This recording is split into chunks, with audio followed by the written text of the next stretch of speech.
Yeah, this is really awesome. All right, it looks like we are live in living color here with my friend and expert Instagram and artist and so many wonderful things. Sillie Mugo is a Instagram guru and full-time artist, and I know she also does some business coaching for other folks that want to achieve similar things to her. So welcome to the show, Sillie. So glad to have you in this capacity. Thank you. Thank you so much. I'm so excited to reconnect with you and be on here. I know. Yeah, for a while there, we were meeting every week when you were in the program, and it's been a minute since we've been face to Yeah. face. So this is a delight, and I'm really Yes, excited for you to definitely. be able to share some of your expertise and growth with other folks who are looking to make more sales on social media, get their artwork into the world, or whatever that gift is. And I know you've got a lot of tools for that. First, though, I'd love for you to share a little bit about what got you here to be making beautiful art and using Instagram to achieve all sorts of wild dreams. How did you get to be where you're at? So I love this this question because it's such a funny story how I started. I was working at my corporate job. I was working a 9 to 5, and I remember I went to a leadership conference in Atlanta. I'll never forget because there was a keynote speaker there, and she gave such an encouraging message about like overcoming adversity and really putting yourself out there and not letting what society or what your family or your friends say is possible stop you from really going after your dreams. So she went on Shark Tank, and so that was really what caught my attention. I was like, wow. And I She's a believe she shark. got an I gotta investor. listen to her. Yeah, yeah, exactly. So I remember it was right after, because these leadership events, they have like cocktail hour, and they get you, I don't know why, but I feel like they get you a little tipsy before you go into like these sessions. And so we had cocktail hour right before. And I remember I always say this, I'm like, I sobered up when I realized I need to do something different. Like I was in a leadership position at my job.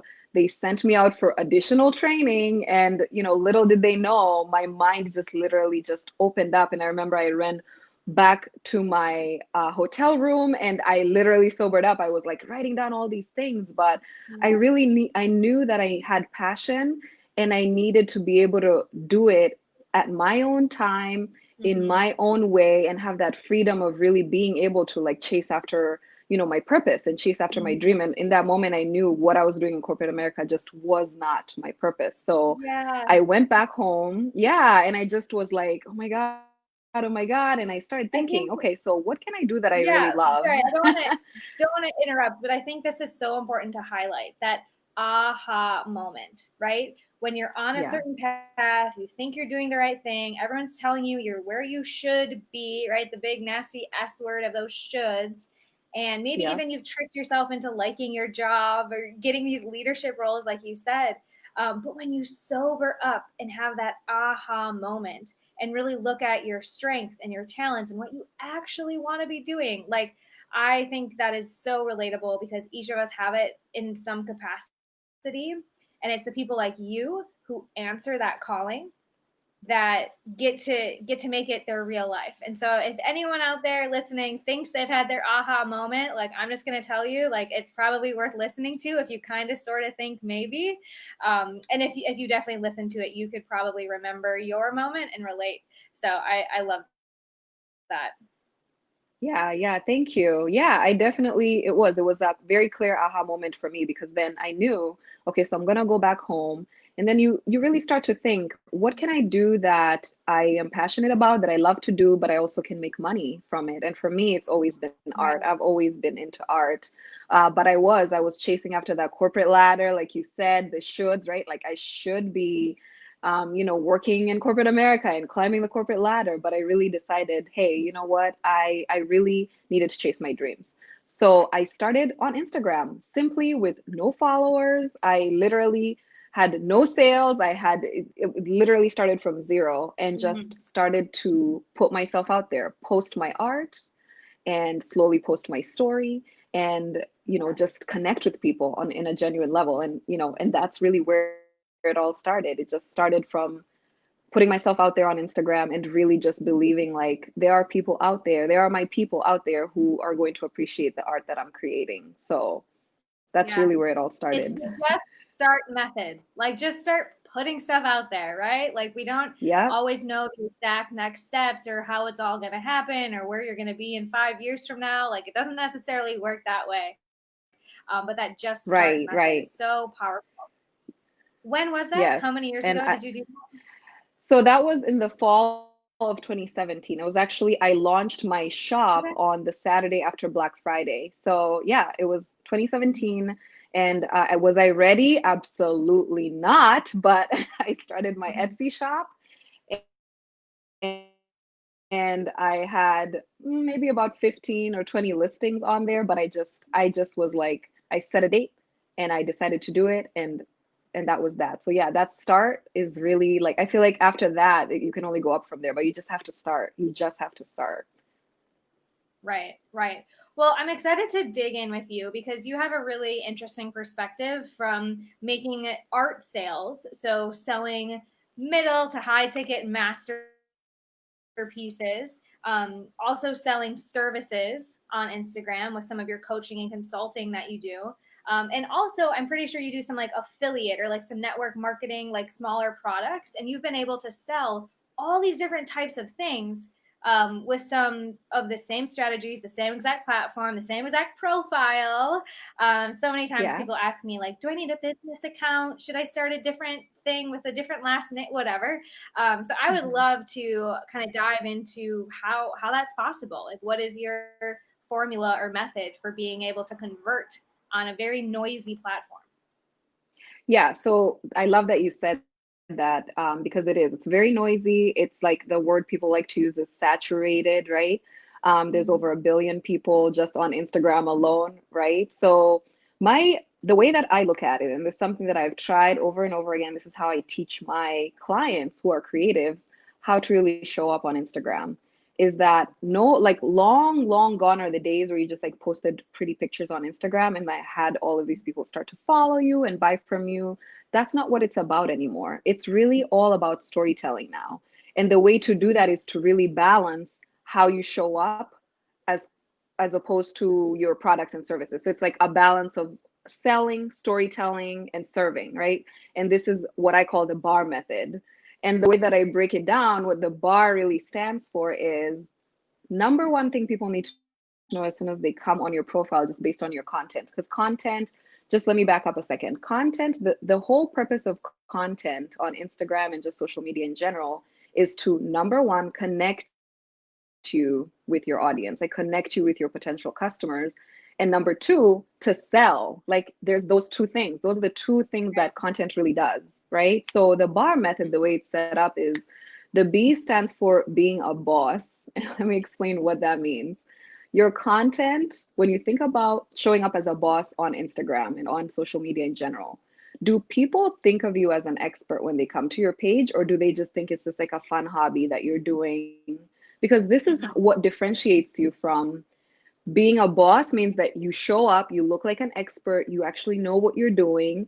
You have some examples of boss content would be you in progress, like actually creating, actually editing. If you're like a photographer, for example, Mm-hmm. you're showing behind the scenes and a lot of the editing software that you use, things like that. Because then people are like, oh wow, she's actually a big deal, like she knows what she's doing. So that's the Yeah. difference, and that's what really sets you apart, so that you don't have this problem. Because a lot of creatives say this all the time: how do I get people to actually don't not want to ask stuff for free from me, right? People who Right. actually want to pay money and buy from me. This is how you do it. You Right. show up as a boss, right? That's the number Show up one as thing. a So that's boss. the bar. Yep, so that's the Yeah, B and I and love bar. the behind the scenes hack. I think that's really great. And for like coaches and consultants, this could be like talking about what just happened with one of your clients. Like you have clients, like mention that. And another Yes. thing I recently told another client was like, all right, two quick ways to establish yourself as the expert or the boss in this method, right? Yeah. Number one, say you're the boss. Say you are Okay. an expert, right? Yeah. Like tell people this is what I do, put it in your profile. And then second would be to like what you're saying, Silly, like show them, well, I would say it like cite facts that they don't Hmm. know. So you're saying you could Right. cite like this is the software I use. Or for coaches or service providers, it's like here's a fact. This is how much most coaches get paid according to Glassdoor, or this is how many people fail in business every year. Like citing Right. facts is another way to do that bossness, especially if you're just starting out, right? Right, right. Cool. And even so if you're selling products, a great way to show your bossness, right, is showing yourself going to the post office and mailing products out. That's a way to show like, hey, I'm making sales. Right. Or one thing I love to do is I'll post every Monday because I get the most sales on the weekends. I'll post where I'm shipping, art to. And So that's a cool. really great awareness thing. So people are like, oh wow, she's selling. So like I got to take her seriously, right? So that's the first thing is the B, so it's boss. The A is for being authentic. And I can't say this enough, especially like you said, there's so much noise on social media. There are so many people who are doing the same thing. Right now, I can pull up probably 100 artists who create the same exact things that I do, 100 artists who became coaches and coach other creatives. There are so many people. But what's sets you apart from everyone else and connects you, right, to your ideal customer is how you show up authentically as your true self, using your voice, telling your Yeah. story. And this doesn't mean you have to tell your whole life story and get into this whole, soap opera. Just tell your story of as simple as some examples, right? Some actionable examples that you can use to be authentic is give your origin story. How did you come upon starting your business? What is your why? What made you decide, okay, I'm going to start this thing, that this is actually going to be my thing? Like, what's inspiring you to create? If you're a creative, right? What inspired you? If you're a coach, then it's really important for people to know why you decided to teach and to empower and to get into that place. Like for me, transitioning from artist to coach, people have to know that. So that's really showing up authentically and explaining your origin story. That's such an important part of what I see missing in a lot of content online, is that people don't know Mm-hmm. why you decided, why do you do this, right? Or what inspires Yeah. you, what motivates you. So that's a really practical way of showing up authentically, is really just, and the thing is with authenticity is that there are no two people who have the same story. If you really think about it, Right. we all are so unique in that way. So that's a good way to set yourself apart when everything is so Yeah. similar online.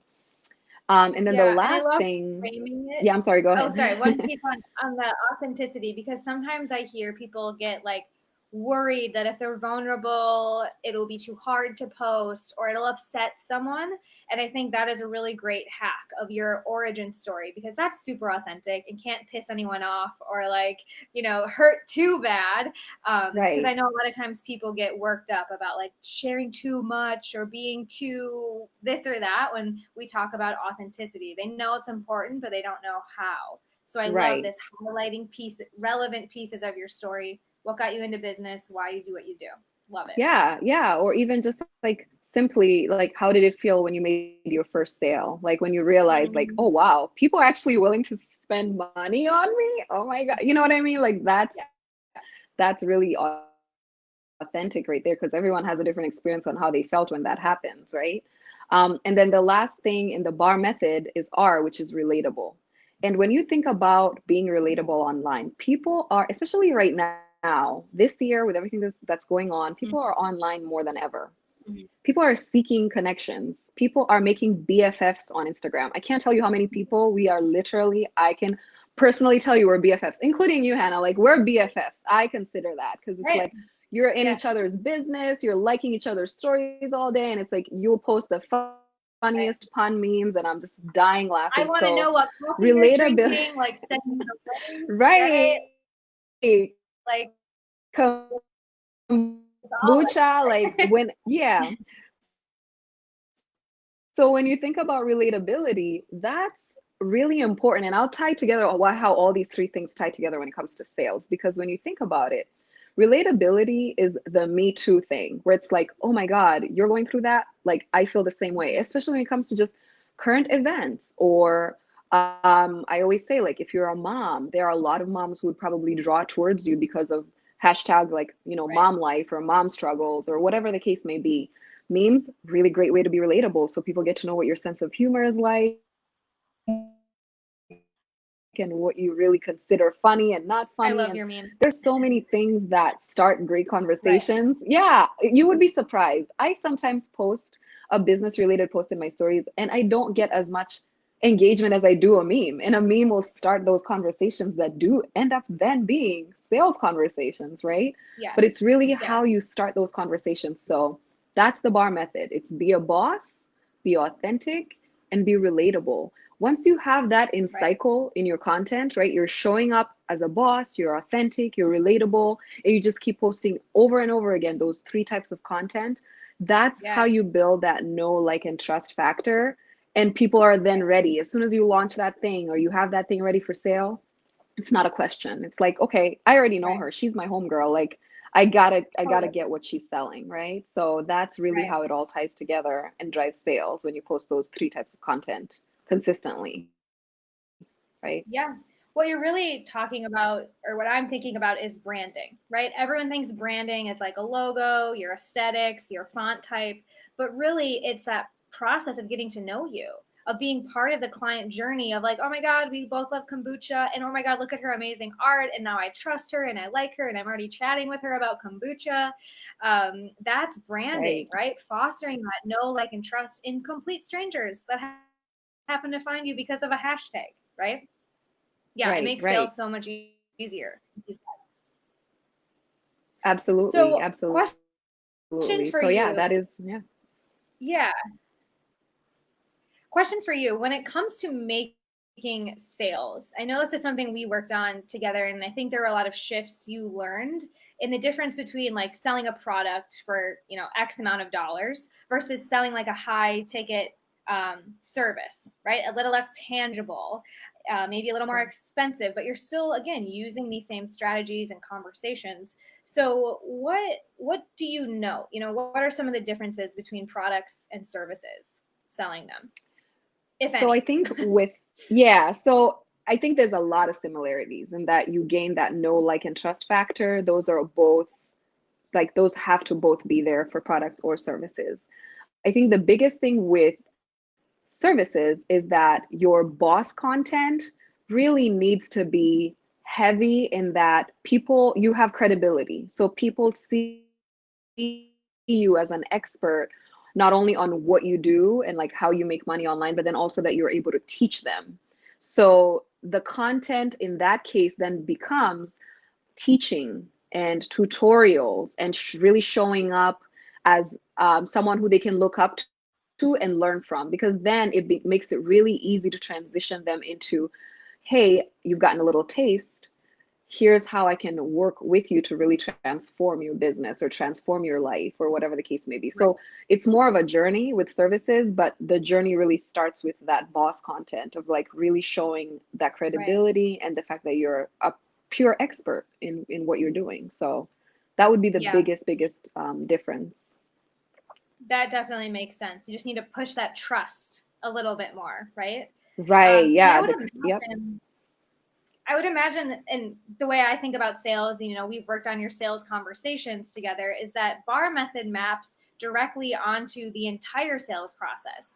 So content is just the top of the sales process, right? Like Right. I'm interested, I might click on it's like if you're on Amazon, like you type in what you're looking for and you just kind of start looking at the content that's available. But Right. then you move to like get more in depth, maybe on a sales call, like on Amazon, like more of the product description, and in that conversation, in that product description, or helping a prospect make a decision to buy your service or not, I would imagine you need to be the boss, right? Have that boss frame through the whole sales conversation and be authentic, right? Be honest with people if they're a good fit or not. And then also be relatable, like show that you Right. have the outcomes. Like I can relate to you because I've worked with people like you, or this works for me. Would you Right. agree with that? Yes, absolutely. And I think what the bow that I would put on top of that as well, and something that I learned specifically from you, because I remember you had to read a lot of what I was writing. is copy. Like your copy is so important because it's people are reading it in your voice, number one, but also it's speaking to someone with, and like you said, content starts the journey. It starts the customer journey. So when I think about copy and like writing copy and writing captions and writing emails, any type of content where it's in writing, really having to think through what that sounds like to your customer is so important. And I know that's one thing that I learned like super duper when I worked with you, was just really making sure to sound like how I want to be perceived on the other end, if that makes sense. So like when you read that copy, does it sound like I would want to work with you? Like, does it Mhm. sound like I would want you to be my coach? And if it doesn't, then that's when you go back to the drawing board, or you find a coach like Hannah and you're like, hey, listen, I need help here. Yeah. But that's really, that copy is such a powerful part of content, and just really, especially when it comes to those high ticket clients and starting that journey, that copy is such an important part of the process. Yeah. Yeah. I'll give a hack. I'm sure I shared with you. I share with everyone, especially when you're having conversations, right? So one formula, you guys can write this down, but like one formula for sales is, they see your content and then you can invite them to a conversation, right? So they go from content to conversation, like in the DMs or whatever. And when I'm talking about DMs, sorry, let me finish the formula: content, conversation, conversion. Okay. I want to just reiterate this. Like, it doesn't go from like, I see you drinking coffee to like, I just go buy it without talking to you, unless you are Chrissy Teigen. Okay. So, Right. or Madonna, right? So you need content, conversation, then conversion. And the conversation, what Sillie's talking about, like in the messaging or going back and forth, like read it from the other side of the screen, right? How many of you have gotten salesy DMs that are like, hey, Hannah, I love what you're doing. How's the business side of things? And I'm like, are you a business coach? Like, why are you asking me this? Or, just curious if you'd like to do a side opportunity, blah, blah, blah. Like those salesy DMs. So you don't want to be that person. So you have to think about how it's being perceived on the other side. Like Sillie's saying, right? Like, would I respond to what I'm about to put out? Does this Right. reflect how I want to be heard? Right? Because so often we just get into our like, all right, got to get this out, like pitch, pitch, pitch, or post, post, post. And we have to take that moment, to reflect or get someone else's eyes on it to make sure that it's being received, not just being pushed. Right. Absolutely. Beautiful. Well, this was amazing. I hope people are like taking notes or saving this, because you're going to want to go back and, memorize the bar method and memorize the 3 C's, because this is a lot of gems for, like we talked about, product, services, affiliate opportunities that you might be doing. One last question for you, because I know you mentioned your aha moment or the beginning of Yes. your journey. And as much as you've had success and it looks dazzling and beautiful and everything has got a bow tied on it, like you said, there were probably moments that were difficult, that you wondered, like, is this for me? What am I doing? So I would love to know if you could look back at to beginning your business, or really starting to put yourself out there. What advice would you have given yourself, former version of yourself? Okay. So I love this question because I just thought about it earlier today, actually. Oh, funny. I would have celebrated every single win. I had small of a win or as big of a win, I would have celebrated it way more. And not compared myself with, with everyone. So it's like every milestone I would have really Yeah. taken the time to be in such, like, drown myself in gratitude and just celebrate. I would celebrate Mm-hmm. way more. And now I try my best to do that with everything. But yeah, if there's one thing I would say for anyone starting out, or if you are in the beginning stages or even the middle stages and you don't do this, Right. honestly, having that gratitude moment of like celebrating every single win, how small or big it is a game changer. It's a complete Oh, game changer. So, I am with you. I actually remember so well because you had one of my favorite celebrations. So one of the first things in my program is to like celebrate, like you're doing this, like mark this as a big day, because it's a decision, big decision for sure. And you and your mom had like the White Claws and like the Yes. special dinner, like you went all out, and I was like, this girl can celebrate, like we are going to Yes. work well together. Yeah, every single moment, every win needs a Yeah. celebration. Your first sale, celebration. Your first email subscriber, celebration. Whatever Your it first is, it just, no, yeah, your first amazing. no, it's like, you know what? This is what I learned. Celebration. So it's like every Exactly. single step needs a celebration. So I love that. Yeah. Ugh, okay, I love that advice. I'm gonna hear it and take it for myself as well.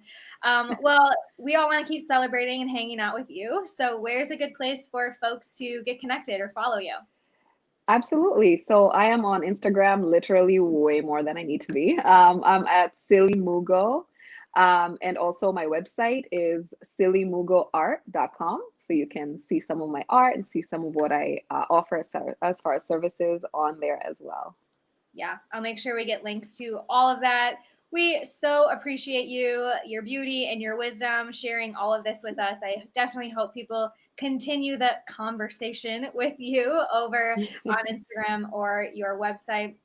And friends, I will continue to be back with more of these inspiring and implementable conversations here in the Dream Life is Real Life world, because I'm really on a mission to help you see the role models that might not be in front of you, right? Some of us are quarantined, and that's one thing. Some of us grew up in small town Wisconsin and had no idea how to do any of this, like me. So I really just want to bring in experts and voices that can help you move forward on the journey to that dream life, that dream business, and living life on your own terms. So stay tuned. I will see you all next time.